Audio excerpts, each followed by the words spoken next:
32. O Rei. Novembro de 1814.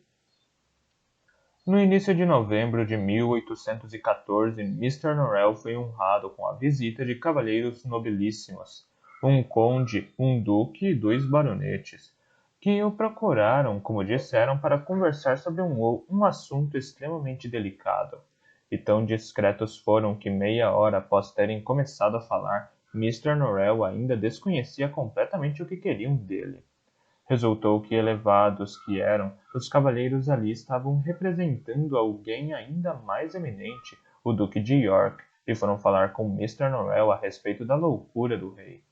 Os filhos do rei haviam visitado o pai recentemente e tinham se abalado com sua lamentável condição, e embora fossem todos interesseiros, alguns dissolutos e nenhum muito dado a qualquer tipo de sacrifício, todos foram unânimes em afirmar que dariam qualquer suma de dinheiro e arriscariam a própria vida para oferecer ao rei um pouco de conforto.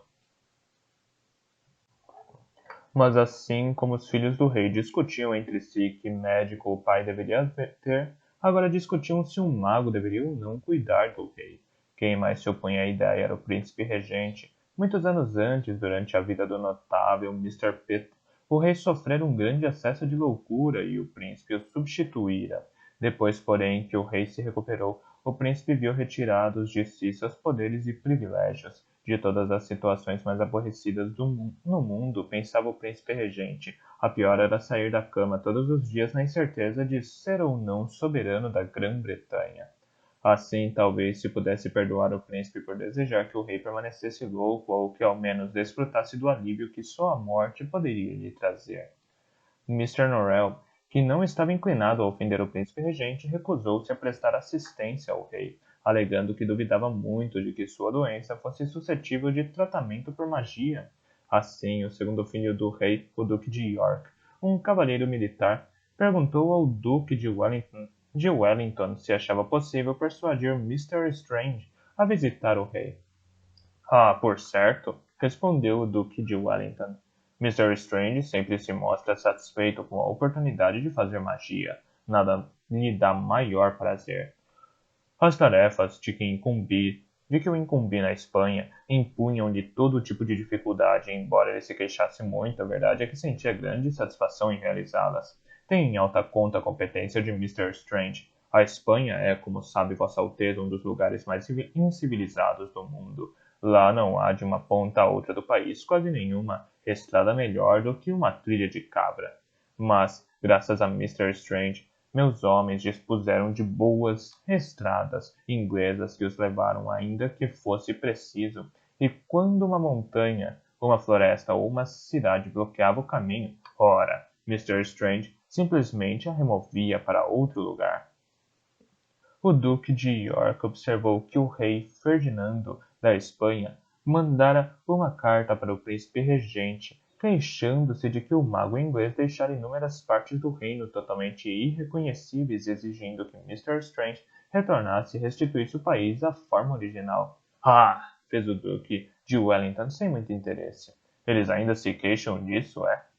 Como consequência dessa conversa, ao descer ao térreo numa quinta-feira de manhã, Arabella encontrou a sala de estar tomada pelos filhos do rei, 5 deles, suas altezas, os duques de York, Clarence, Sussex, Kent e Cambridge.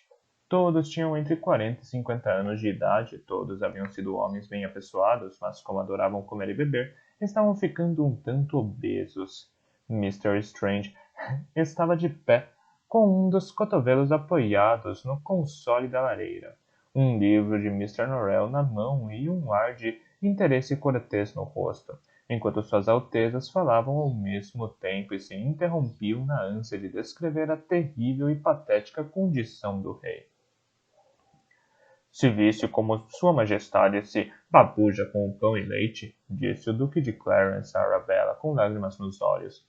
Como é assaltado por medos imaginários e como mantém conversas imaginárias com Mr. Pitt, falecido há tempos. Bem, minha cara, ainda mais lhe caberia fazer senão deprimir-se extremamente com a cena.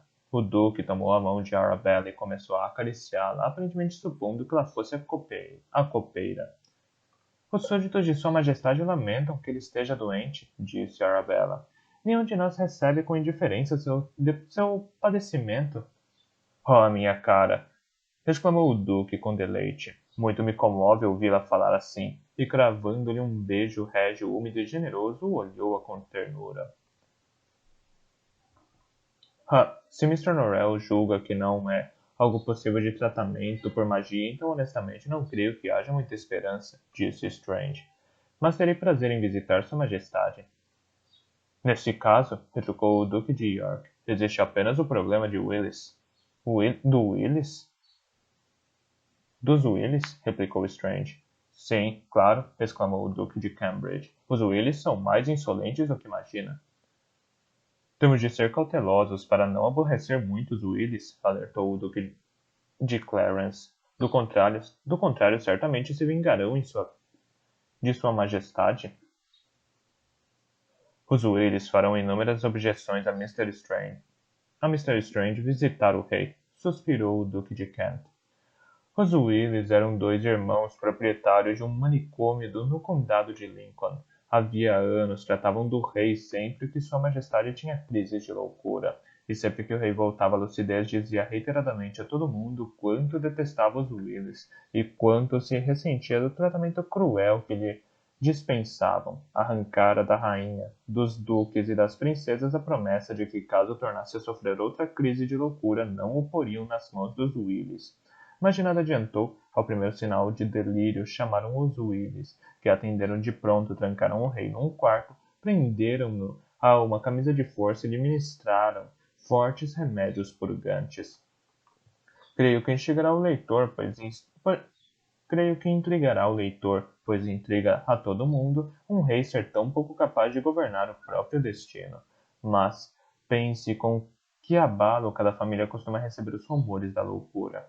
Depois pense como esse abalo é ainda maior quando a vítima é o rei da Grã-Bretanha. Se o leitor ou eu enlouquecêssemos, é um infortúnio tão só para nós mesmos, para nossos amigos e familiares. Quando, porém, um rei enlouquece, é uma calamidade para a nação inteira. Com frequência no passado, a doença do rei George deixava uma tal incerteza quanto a quem regeria o país. Não havia precedentes, ninguém sabia o que fazer. Não que os Willis fossem bem vistos ou respeitados, pois não eram. Não que o tratamento a que recorriam oferecesse ao rei algum alívio para seus tormentos, pois não oferecia. O segredo do êxito dos Willis era se manterem calmos quando todos entravam em pânico. Aceitavam uma responsabilidade que todo mundo desejava evitar. Em troca, exigiam um controle absoluto sobre o rei. Os Willis não consentiam que ninguém conversasse com o rei na ausência de um deles, nem a rainha, nem o primeiro-ministro, nem mesmo os 13 filhos e filhas do monarca. Bem, disse Strange depois de lhe explicarem tudo isso. Admito que preferiria falar com Sua Majestade sem o empecilho de outras pessoas, sobretudo daquelas contrárias ao meu propósito. Entretanto, já houve ocasião em que frustrei todo o exército francês. Creio que posso subjugar 2 médicos. Me encarrego dos Willis. Strange recusou-se a discutir sobre honorários antes de ver o rei. Nada cobraria pela visita a Sua Majestade. O que os duques, que tinham dívidas de jogo para pagar e casas cheias de filhos ilegítimos para alimentar e educar, julgaram muito generoso da parte dele. Cedo no dia seguinte, Strange partiu a cavalo para o castelo de Windsor para ver o rei. Fazia uma manhã fria e cortante, e uma névoa branca e densa cobria tudo. A caminho, lançou 3 pequenos encantamentos. O primeiro garantia que os Willis dormiriam bem mais do que o habitual. O segundo faria as esposas e os criados deles se esquecerem de acordá-los, e o terceiro encantamento asseguraria que, quando afinal os Willis despertassem, nem suas roupas nem sapatos estariam onde os haviam deixado.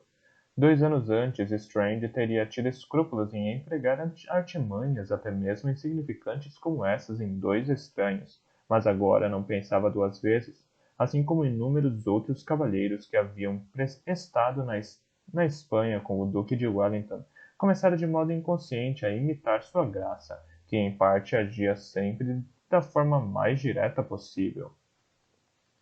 77ª nota. Por volta das 10 horas, atravessou o rio Tamisa pela pequena ponte de madeira no vilarejo de Dahet. de Datchet.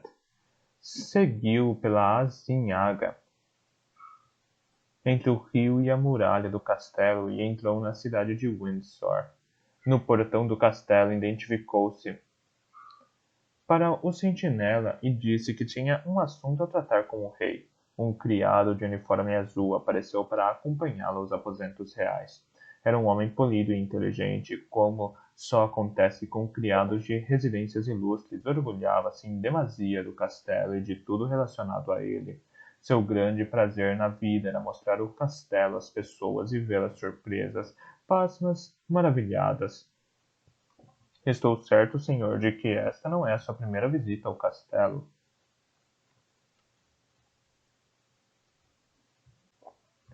Estou certo, senhor, de que esta não é a sua primeira visita ao castelo, observou Strange. Ao contrário, nunca estive aqui antes. O homem parecia abalado. Pois então, senhor, perdeu uma das visitas mais nobres que a Inglaterra tem a oferecer. Mesmo? Bem, eis-me aqui agora. Mas a trabalho, senhor, redarguiu o criado com ar de censura. Não creio que terá tempo de examinar tudo como se deve. O senhor precisa voltar. No verão. E caso seja casado, toma a liberdade de acrescentar que as senhoras ficam especialmente encantadas com o castelo. Guiou Strange por um pátio de tamanho impressionante. Havia muito tempo, em época de guerra, servira como refúgio a um grande número de habitantes e seus animais de criação. Ainda havia alguns edifícios antigos de estilo bastante simples que atestavam o seu caráter originalmente militar. Com o passar do tempo, porém, o desejo de Fausto e esplendor régios começou a ganhar mais importância do que propósitos utilitários, e constituiu-se nele uma igreja imponente que ocupou grande parte de seu espaço. Essa igreja é chamada de capela, mas na verdade, mais semelhante a uma catedral, exibia toda a complexidade e refinamento de que o estilo gótico é capaz. Estava cercada por botaréus de pedra espinhentos coroados com pináculos também de pedra, e agigantada por suas capelas, oratórios e sacristias. O criado conduziu Strange por um outeiro íngreme com laterais regulares, encimado pela torre redonda do castelo, sua parte mais facilmente reconhecível quando visto à distância. Cruzaram um portão medieval e entraram em outro pátio, mas enquanto o anterior estava habitado por criados, soldados e oficiais da casa, este surgia silencioso e vazio.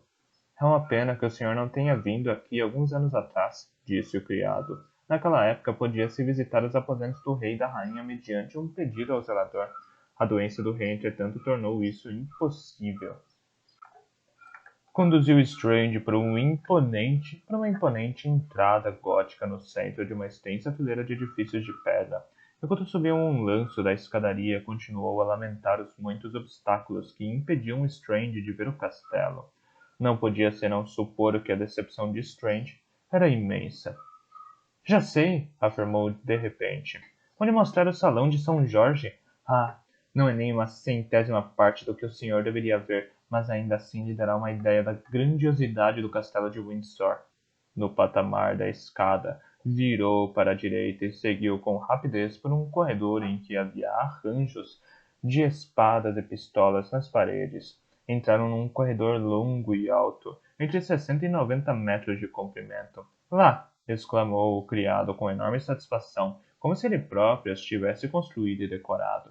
Janelas altas e arqueadas ao longo da parede sul deixavam penetrar uma luz fria e difusa.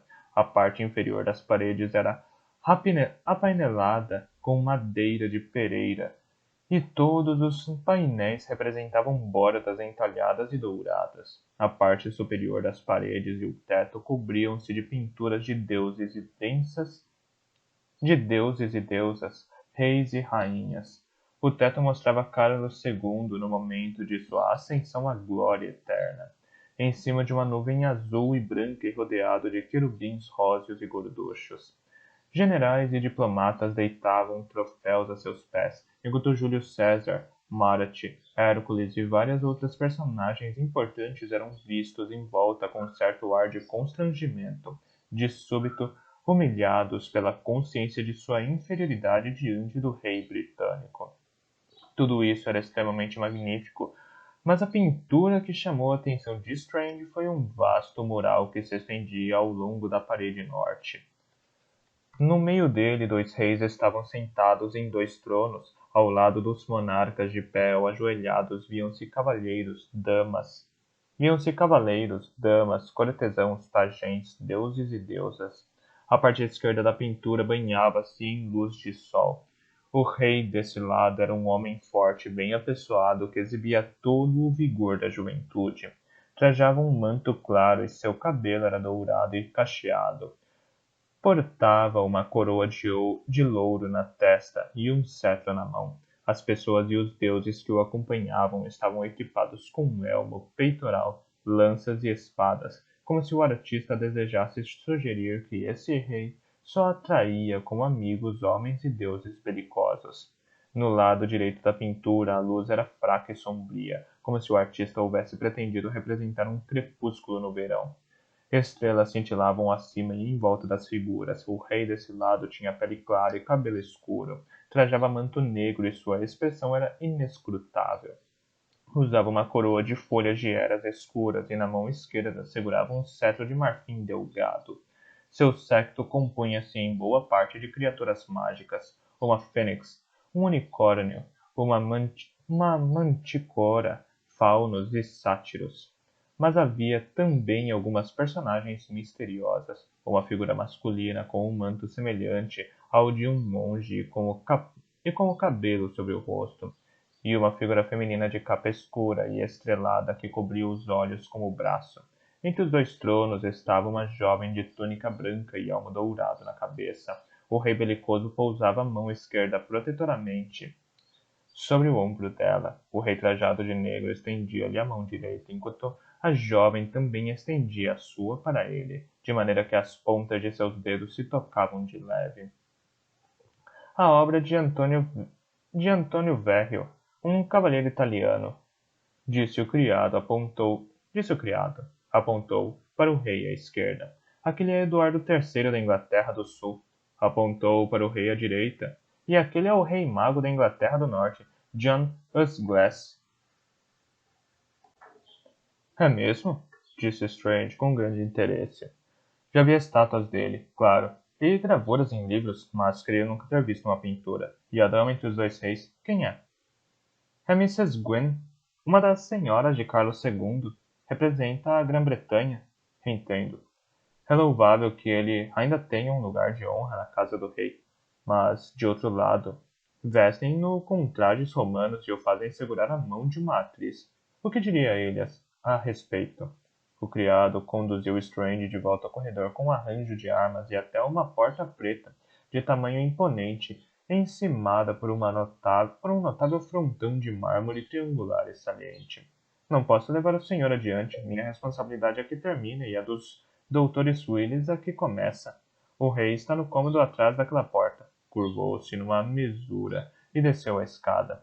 Strange bateu à porta. De algum lugar no lado de dentro soou o som de um cravo e de uma voz que cantava.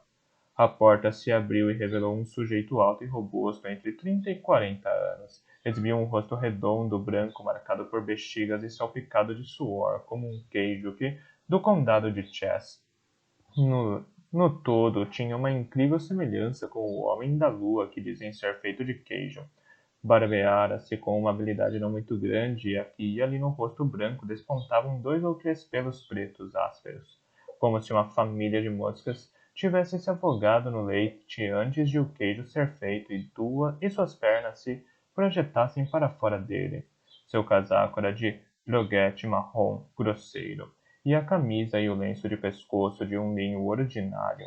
Nenhuma peça da roupa que usava estava especificamente limpa. Pois não? Disse, mantendo a mão na porta, como se a intenção de tornar a fechá-la a menor provocação. Tinha muito pouco do caráter de um criado palaciano e muitíssimo do caráter de um assistente de manicômio, que era o que ele era. Stranger ergueu as sobrancelhas ante esse comportamento rude, deu-lhe o nome com frieza e disse que ali estava para ver o rei. O homem suspirou. Bem, o senhor não posso negar que esperávamos, Mas, sabe, não pode entrar. O Dr. John e o Dr. Robert era o nome dos dois irmãos Willis. Não estão aqui. Faz 1 hora e meia que os esperamos de minuto a minuto. Não sabemos aonde podem ter ido. Lamento por isso, replicou Strange. Mas não me diz respeito. Não desejo ver os cavalheiros que o senhor menciona. O que tenho a tratar é com o rei. Trago uma carta assinada pelos arcebispos da Cantuária e de York e que me concedem permissão para visitar Sua Majestade hoje. Strange brandiu a carta defronte o rosto do homem. Mas, senhor, o senhor deve aguardar a chegada do Dr. John e do Dr. Robert. Eles não permitem que ninguém interfira no sistema que montaram para controlar o rei. Silêncio e retiro é o que o melhor convém ao monarca. Conversação é o que há de pior para ele. Nem de longe o senhor imagina que dano terrível poderia causar ao rei só em conversar com ele. Digamos que o senhor mencionasse que está chovendo, creio que o senhor a consideraria a mais inocente observação do mundo. Entretanto, ele poderia levar o rei a pensar, percebe? E a loucura em sua mente o faz passar de uma coisa a outra, enfurecendo num grau extremamente perigoso. Poderia começar a se recordar de épocas passadas em que choveu e em que os criados lhe trouxeram notícias de batalhas perdidas, de filhas mortas, de filhos que o desonraram. Ora, seria bastante para matar o rei incontinente. O senhor deseja matar o rei? Não, respondeu Strange. Pois então, disse o homem persuasivamente. Percebe como será bem melhor esperar o Dr. John e o Dr. Robert? Obrigado, mas creio que vou correr o risco. Por favor, leve-me ao rei. O Dr. John e o Dr. Robert ficarão furiosos, advertiu o homem. Não, não me importa, retrucou Strange com serenidade. O homem pareceu perplexo. Então, disse Strange com um olhar muito firme, e outro floreio da carta.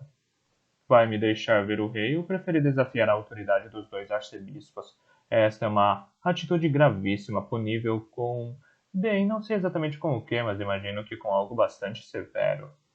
O assistente suspirou, chamou outro homem, tão grosseiro e imundo como ele, e mandou que fosse imediatamente à casa do Dr. John e do Dr. Robert para buscá-los. A seguir, com enorme relutância, saiu da frente para Strange entrar. O cômodo tinha proporções grandiosas. As paredes eram apaineladas com madeira de carvalho e havia entalhes primorosos em abundância. Mas personagens régios e simbólicos reclinavam-se em nuvens no teto. Mas era um lugar triste. Nada cobria o piso, que estava muito frio. Uma cadeira e um cravo surrado eram a única mobília. Um velho estava sentado ao cravo de costas para eles. Trajava um roupão de brocado antigo, roxo. Tinha na cabeça um amarfanhado gorro de dormir de veludo escarlate, nos pés chinelas rotas e sujas.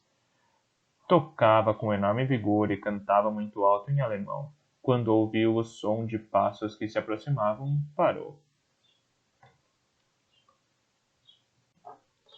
Quem está aí? Inclinou. Quem é? O mago, Vossa Majestade, O mago, Vossa Majestade, disse o assistente do manicômio. O velho pareceu meditar por um momento e disse em voz alta: Uma profissão pela qual tenho especial aversão. Voltou a tocar as teclas do cravo e a cantar alto. Um começo assaz desanimador. O assistente do manicômio soltou um riso contido e impertinente e se retirou, deixando Strange sozinho com o rei. Strange avançou alguns passos no cômodo e se deteve no lugar de onde poderia observar o rosto do monarca. Um rosto no qual todo o tormento da loucura se misturava ao tormento da cegueira. Os olhos tinham um íris de um azul enevoado e brancos tão desbotados como leite azedado. Longos cachos de cabelo esbranquiçado, com vestígios cinzentos, caíam sobre as duas bochechas malhadas por veias rompidas. Enquanto o rei cantava, expelia saliva pelos lábios vermelhos e frouxos. A barba era quase tão longa e branca como o cabelo. Não parecia em nada com os retratos que Strange vira dele que haviam sido feitos quando tinha a mente sã. O cabelo comprido, a barba comprida e seu roupão roxo e comprido faziam-no semelhante a alguém muito trágico e antigo, saído de Shakespeare. Ou, mais exatamente, duas pessoas muito trágicas e antigas saídas de Shakespeare. Em sua loucura, a cegueira era uma mistura de Lear com Gloucester. Os duques reais haviam alertado Strange de que era contrário à etiqueta da corte falar ao rei antes que ele o fizesse primeiro. Entretanto, era pouco provável que isso viesse a ocorrer. dada a sua ojeriza por magos. Assim, quando o rei parou de tocar e cantar novamente, Strange disse: Sou um criado humilde de Vossa Majestade, Jonathan Strange, de Ashfair, no condado de Shrup. Fui mago efetivo do exército durante a última guerra na Espanha, onde alegra-me dizê-lo pude servir Vossa Majestade. É a esperança dos filhos e filhas de Vossa Majestade que minha magia traga a Vossa Majestade algum alívio de sua doença. Diga ao mago que não o vejo, disse o rei com displicência. Strange não se incomodou de dar uma resposta a tal afirmação disparatada. Claro que o rei não o via, estava cego.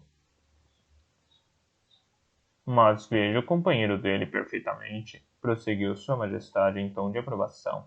Virou a cabeça como se para fitar um ponto a cerca de 1 metro à esquerda de Strange. Pudera, com o cabelo prateado que tem, tal seria se não pudesse vê-lo. Parece um sujeito bastante turbulento. A fala do rei era tão convincente que Strange de fato se virou para olhar. Claro que não havia ninguém. Nos últimos dias, ele pesquisara os livros de Norrell em busca de algo pertinente ao estado do rei.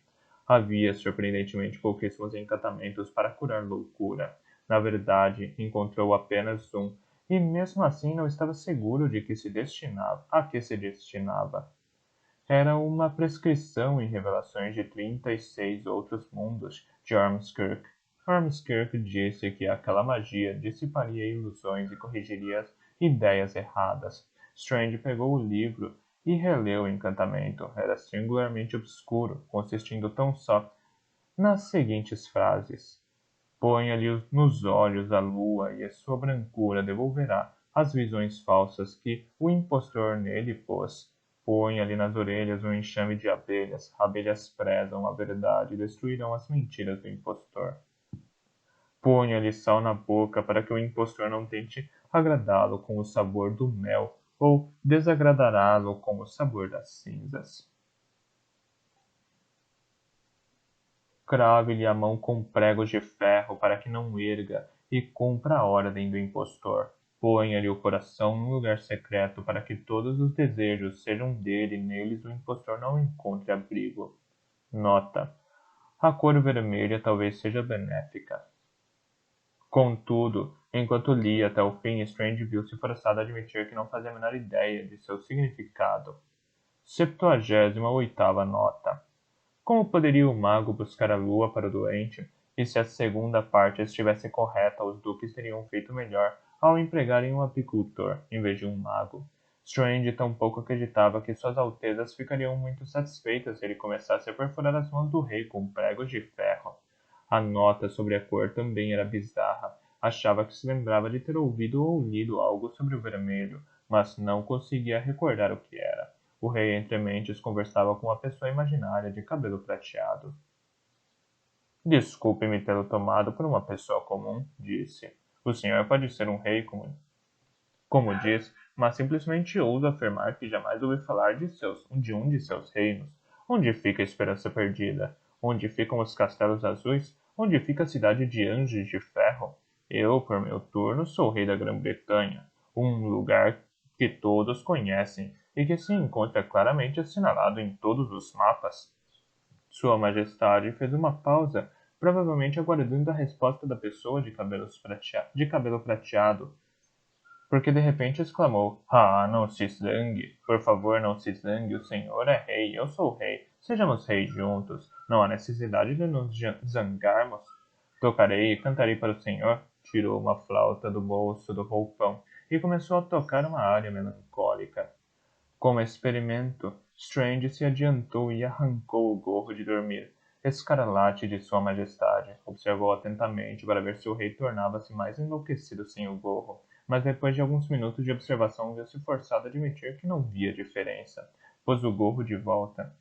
Na hora e meia que seguiu, tentou todas as magias que lhe ocorreram. Lançou encantamentos de lembrança, encantamentos de descobertas, encantamentos de despertar, encantamentos para consertar a mente, encantamentos para dissipar pesadelos e pensamentos malignos,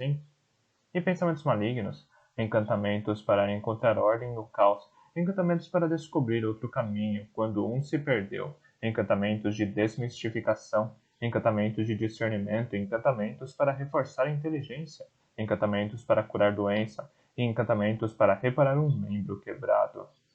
Alguns eram longos e complexos, alguns resumiam-se numa única palavra, alguns tinham de ser pronunciados em voz alta, alguns precisavam apenas ser pensados, alguns não consistiam de palavras, mas de um único gesto. Alguns eram encantamentos que Strange e Norrell haviam empregado de uma forma ou de outra todos os dias dos últimos 5 anos. Alguns provavelmente não tinham sido utilizados por séculos. Alguns usavam um espelho, dois uma pequena gota de sangue do dedo do mago, e um usava uma vela e um pedaço de fita. Todos, porém, tinham uma única coisa em comum: não exerciam o menor efeito sobre o rei. Ao cabo desse tempo, desisto, pensou Strange. Sua Majestade, que apropriadamente não estava consciente da magia a ele dirigida, confidenciava com uma pessoa de cabelo prateado que só ele via. Foi enviado aqui para sempre ou pode ir embora? Não fique para ser apanhado. Este é um péssimo lugar para reis. Eles nos põem em camisas de força. A última vez que me permitiram sair destes aposentos foi numa segunda-feira de 1811. Dizem-me que foi 3 anos atrás, mas mentem. De acordo com meus cálculos, serão 246 anos no sábado daqui a 2 semanas. Pobre, infeliz cavalheiro, pensou Strange. Trancado neste lugar frio e melancólico, sem amigos ou diversões, não admira que o tempo passe tão devagar para ele. Não admira que esteja louco. Em voz alta disse: Tenho prazer em levá-lo para fora, Vossa Majestade, se desejar. O rei parou de falar e virou a cabeça de leve. Quem disse isso? Inquiriu. Eu, Vossa Majestade, Jonathan Strange, o mago. Strange fez uma mesura respeitosa para o rei antes de se lembrar que Sua Majestade não poderia vê-la. Grã-Bretanha, meu reino querido! Exclamou o rei. Adoraria poder revê-lo, principalmente agora no verão. As árvores e as campinas estão todas vestidas com seus mais brilhantes atavios e o ar é doce como torta de cereja. Strange olhou de relance para a janela, a névoa gelada e branca lá fora, os esqueletos das árvores invernais. Exatamente. E consideraria uma grande honra se Vossa Majestade me acompanhasse lá fora. O rei pareceu refletir sobre a proposta, tirou uma das chinelas e tentou equilibrá-la na cabeça. Como não conseguiu, tornou a calçá-la, pegou uma borla que pendia na extremidade do cordão do roupão e pôs-se a sugá-la pensativamente. Mas como saberei que o senhor não é um demônio perverso que veio me matar? Perguntou afinal, num tom de voz que denotava a mais perfeita sensatez. Strange não soube que resposta dar.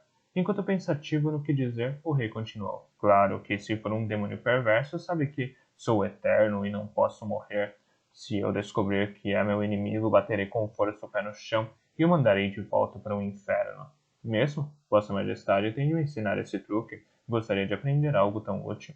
Mas permita-me observar que com tão poderosa magia à disposição, Vossa Majestade não precisa temer me acompanhar lá fora. Devemos sair o mais rápido e discretamente possível. Os Willis logo deverão estar aqui. Vossa Majestade deve ficar bem quieto. O rei nada disse, mas bateu de leve o nariz com um ar. O rei nada disse, mas bateu de leve no nariz com um ar muito matreiro. A próxima tarefa de Strange era encontrar um caminho para fora sem alertar os assistentes do manicômio. Quanto a isso, o rei não ajudou em nada. Quando indagado aonde as várias portas levavam, opinou que uma levava à América do Norte, outra à perdição eterna e uma terceira possivelmente seria o caminho para a próxima sexta-feira, de forma que Strange escolheu qualquer uma, a que o rei supunha conduzir à América do Norte, e rapidamente escoltou Sua Majestade por vários cômodos. Todos exibiam pinturas no teto nas quais monarcas ingleses eram representados cruzando precipitadamente o céu em flamejantes carros de guerra, subjugando pessoas que simbolizavam a inveja, o pecado e a sedução, refundando templos de virtude, palácios de justiça eterna e outras instituições úteis como essas. Mas embora os tetos estivessem repletos das mais intensas atividades, os cômodos abaixo deles encontravam-se abandonados, surrados e cheios de pó e aranhas. Os móveis estavam cobertos com lençóis, dando a impressão de que cadeiras e mesas estivessem morrido dando a impressão de que cadeiras e mesas tivessem morrido havia muito tempo, e que essas eram suas sepulturas. Chegaram a uma espécie de escada de fundos. O rei, que tomara muito a sério o aviso de Strange para não fazer barulho, teimou em descer a escada na ponta dos pés. A maneira extremamente exagerada de um menino pequeno. E isso demorou algum tempo. Bem, Vossa Majestade, disse Strange, alegremente, quando afinal alcançaram o fundo da escada. Acho que nos saímos muito bem. Não ouço ruídos de perseguição. O Duque de Wellington teria satisfação em empregar um de nós como oficial do serviço secreto. Não creio que o Capitão Summercox ou Colquhoun Grant teriam atravessado um território inimigo com mais. Foi interrompido pelo rei, que tocava sua flauta com um clangor alto e triunfante. Com a breca, disse Strange, atentando para possíveis ruídos de aproximação dos assistentes de manicômio, ou pior ainda, dos Willys.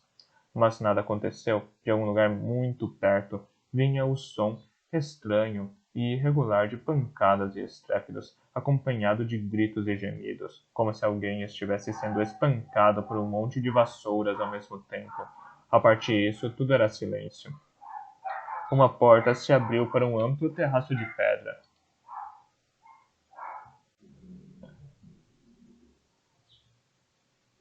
Uma porta se abriu para um amplo terraço de pedra. Dali o solo descia a pique e no sopé do talude havia um parque, mas a névoa branca apagara os detalhes e as cores da paisagem, deixando-a fantasmagórica. Terra e céu se mesclavam no mesmo elemento cinza insubstancial. À direita mal se enxergava uma fileira dupla e comprida de árvores. De braços dados, o rei e Strange caminhavam pelo terraço até a quina do castelo. Lá, Strange descobriu um caminho que levava para baixo do talude, até o parque. Desceram por ele e não tinham adentrado muito o parque quando deparavam com um tanque ornamental orlado de pedras baixas. 79ª nota. No centro havia um pequeno pavilhão de pedras decorado com criaturas esculpidas. Algumas assemelhavam-se a cães, exceto pelo corpo comprido e baixo, como de lagartos. E cada uma trazia uma fileira de saliências ao longo das costas. Outras pretendiam representar golfinhos de pedra curvos que pareciam haver tramado se fixar às paredes. No telhado, meia dúzia de cavalheiros e damas clássicos estavam sentadas em posições também clássicas, segurando vasos. Sem dúvida, fora intenção do arquiteto que fontes de água jorrassem da boca de todos esses estranhos animais dos vasos no telhado, indo cair decorativamente dentro do tanque. Mas nesse momento estava tudo congelado e silencioso. Strange estava prestes a fazer uma observação sobre o melancólico cenário que o tanque congelado oferecia, quando viu uma série de gritos. Olhou para trás e viu que um grupo de pessoas descia o talude do castelo com extrema rapidez. Quando se aproximaram, percebeu que eram 4 homens, 2 cavalheiros que nunca vira e 2 assistentes do manicômio, o de rosto igual a um queijo do condado de Chess e o que tinha enviado para buscar os Willys. Todos pareciam enfurecidos. Os cavalheiros vinham apressados e franzindo o senho de um jeito que denotava importância e ofensa. Revelavam todos os sinais de que tinham se vestido às pressas. Um tentava sem muito êxito abotoar o casaco. Assim o conseguia. Os botões escapavam das casas. Tinha mais ou menos a idade de Mr. Norrell e usava uma peruca obsoleta, muito parecida com a de Mr. Norrell, que de quando em quando saltava e girava na cabeça, mas se diferenciava do mago por ser bastante alto, muito bem apessoado e por sua conduta resoluta e imponente. O outro cavalheiro, muitos anos mais novo, estava atrapalhado com os sapatos que pareciam ter opiniões próprias, enquanto o sujeito se esforçava em andar para frente e carregá-lo tentavam carregá-lo para a direção totalmente oposta. Strange só pôde imaginar que a magia que ele lançara anteriormente fora mais bem sucedida do que ele esperara, tornando mais difícil lidar com as roupas. O cavaleiro mais alto, o da peruca brincalhona, lançou a Strange um olhar furioso. Com a autorização de quem o rei está ao ar livre? Inquiriu. Strange encolheu os ombros. Acho que com a minha. Sua? Quem é o senhor? Não gostando da maneira como fora tratado, Strange retorquiu. Quem é o senhor? Eu sou o Dr. John Willis. Este é meu irmão, o Dr. Robert Darling Willis. Somos os médicos do rei. Temos a tutela da pessoa do rei por ordem do Conselho da Rainha. Ninguém está autorizado a ver Sua Majestade sem nossa permissão. Pergunto-lhe mais uma vez quem é o senhor? Sou o Dr. Jonathan Strange. Vim a pedido de Suas Altezas os Duques de York, Clarence, Sussex, Kent e Cambridge, para ver se Sua Majestade poderia ou não ser curada por magia. Ah! Bradou o Dr. John com desdém. Magia. É usada sobretudo para matar franceses, não? O Dr. Robert riu com sarcasmo, mas o efeito desse desprezo frio e científico foi bastante prejudicado quando seus sapatos de repente o carregaram com uma força tal que ele bateu o nariz contra uma árvore. Bem, mago, exclamou o Dr. John, o senhor se engana se pensa que pode destratar a mim e a meus criados sem impunidade. O senhor admite que colou as portas do castelo por meio de magia, de forma que meus homens não pudessem impedi-lo de sair. De certo que não, afirmou Strange. Não fiz nada disso. Poderia ter feito, reconheceu, em caso de necessidade, mas seus homens são tão ociosos como impertinentes. Quando eu e Sua Majestade saímos do castelo, eles nem se achavam por perto. O primeiro assistente do manicômio, de rosto igual a um queijo do condado de Chess, quase estourou ao ouvir isso.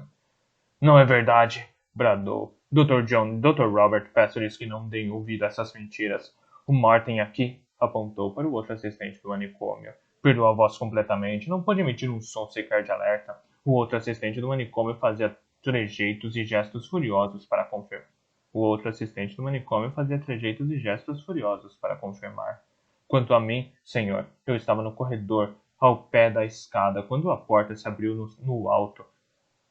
Preparava-me para falar com este mago e me dirigiria a ele com palavras drásticas, senhor, em seu nome, quando por magia fui puxado para dentro do armário de vassouras e a porta se fechou logo atrás de mim. Que disparate! Exclamou Strange. Disparate? Bradou o homem. Eu suponho que o senhor não fez as vassouras baterem em mim no armário? Estou todo machucado. Isso podia-se ver, era perfeitamente verdadeiro. O rosto e as mãos dele estavam cobertos de vergões vermelhos. Pois então, mago, exclamou o Dr. John em triunfo. O que diz agora? Agora que todos os seus truques foram revelados? Ora, francamente, disse Strange. Ele fez isso contra si mesmo para tornar sua história mais convincente. O rei soprou um ruído grosseiro com a flauta. Esteja certo, disse o Dr. John, de que o conselho da rainha logo tomará conhecimento de sua desfaçatez. A seguir, virando-se para o outro lado, bradou: Vossa Majestade, venha cá! O rei se escondeu lepidamente atrás de Strange.